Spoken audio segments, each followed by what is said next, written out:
Wah, komisi bulan ini dari toko market udah masuk. Lumayan juga ya. Tapi gimana penghitungan pajaknya ya?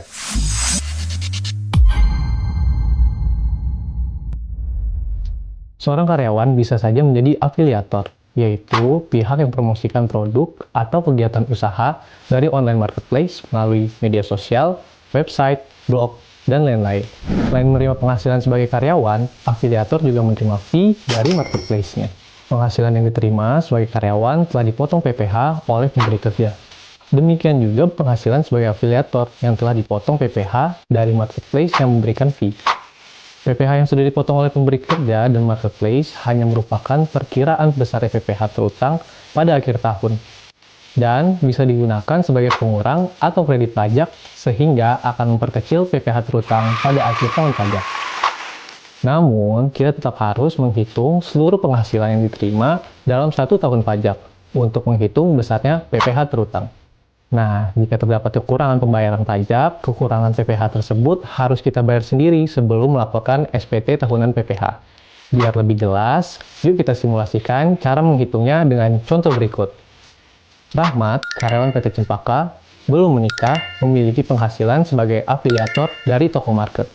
Selama tahun pajak 2025, Rahmat menerima penghasilan neto sebagai karyawan sebesar Rp110 juta.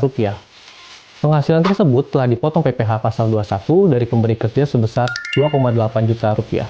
Terus, sebagai afiliator, fee yang diterima Rahmat selama tahun pajak 2025 adalah sebesar Rp7 juta dan sudah dipotong PPh pasal 21 oleh toko market sebesar Rp175.000. Saat akan melaporkan SPT tahunan PPh, Rahmat harus menghitung PPh terutang selama tahun pajak 2025. Total penghasilan dari gaji dan fee afiliator sebesar Rp117 juta, PTKP dengan status TK0 sebesar Rp54 juta. Maka penghasilan kena pajaknya jadi sebesar Rp63 juta.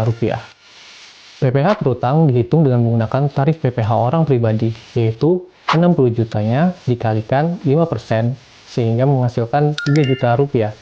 3 jutanya dikalikan 15% menjadi sebesar Rp450.000. Sehingga total PPh terhutangnya menjadi sebesar Rp3.450.000. Pajak yang sudah dipotong adalah sebesar Rp2.975.000. Jadi, PPh kurang bayarnya cuma sekitar Rp475.000. Nah, PPh yang kurang bayar tersebut harus dibayar sendiri oleh Rahmat sebelum melaporkan SPT tahunan PPh tahun pajak 2025. Intinya, PPh yang kurang bayar tersebut bukan karena kesalahan dari pemotongan PPh oleh pemberi kerja ataupun marketplace, tapi memang karena adanya penghitungan PPh terutang pada akhir tahun pajak. Jadi, kumpulkan semua penghasilan kamu dan hitung kembali besarnya PPh terutang pada akhir tahun pajak. Jangan lupa like, komen, dan share video ini ya. Sampai jumpa di video bersajak selanjutnya. Dah!